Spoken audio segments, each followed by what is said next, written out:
ভক্ত বললেন, আমি আমার হাঁটুটা তোমাকে দিয়ে দিতে চাই। নেইমার উত্তর দিলেন, আমার তোমার দুটি হাঁটুই লাগবে।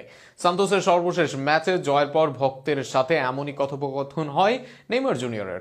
অবশ্য ভক্তের হাঁটু হোক বা না হোক, এবার নিজের হাঁটুই ঠিক করতে ছুরি কাছির নিচে বসছেন নেইমারের ভক্তের সঙ্গে কথোপকথন ও তার হাঁটুর অপারেশন নিয়ে থাকছে প্রতিবেদন। ছাই থেকে জন্ম নেয় ফিনিক্স পাখি। যখন সবাই ভাবে সব শেষ, তখন যেন শুরু হয়। নেইমারের ক্ষেত্রে সাম্প্রতিক সময়ের গল্পটা এমনই। টেবিলে সান্তোস যখন 18 নম্বরে 25 তারিখের ম্যাচের আগে জানা গেল বড় ইনজুরিতে নেইমার জুনিয়র খেলতে পারবেন না এই মৌসুম। তাতে যেমন সান্তোসের কপালে চিন্তার ভাঁজ, নেইমারেরও বিশ্বকাপ খেলার স্বপ্নও যেন ফিকে হয়ে যাচ্ছিল। কিন্তু নেইমার মানলেন না এইসব নিয়ম। ইনজুরি নিয়েই খেললেন শেষ 3 ম্যাচ। তাতে কাজের কাজ হলো। 3 ম্যাচে 9 গোল দিল সান্তোস, হজম করলো না এক গোলও। টেবিলের 18 নম্বর থেকে শেষ করলো 12 নম্বরে এসে। শেষ 3 ম্যাচে নেইমার করলেন 5 গোল অ্যাসিস্ট। শেষ 4 ম্যাচে সংখ্যাটা 6, আর সেটাই তো সান্তোসকে নিয়ে গেল কোপা সুদামেরিকার মতো টুর্নামেন্টে। হাঁটুর ব্যথার সাথে নিয়েই সান্তোসের জন্য লড়াই করছেন নেইমার। সান্তোসকে নিয়ে গিয়েছেন মহাদেশীয় আসরে, আর যে কারণে সান্তোস ভক্তরাও নেইমারের প্রতি জানিয়েছেন ভালোবাসা। এক ভক্ত তো সেই ভালোবাসার টানে বলেই দিলেন, নেইমার তুমি আমার এক হাঁটু নিয়ে যাও।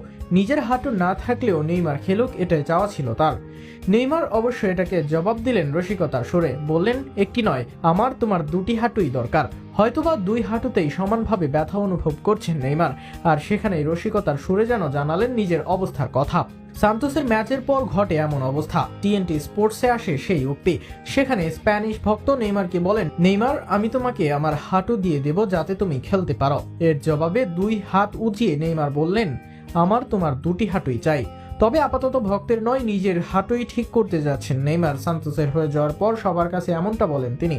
এখন সময় রিল্যাক্সের। একই সাথে ইনজুরির জন্য সান্তোসের হয়ে নিয়মিত ম্যাচ খেলতে পারেনি। শেষের দিকেও ছিলেন অর্ধফিট। তাতে সান্তোসের উপকার হলেও সেলেসাও কোচ কার্লোর যে কড়া বার্তা আছে, কাউকে খেলতে হলে হতে হবে পূর্ণ ফিট।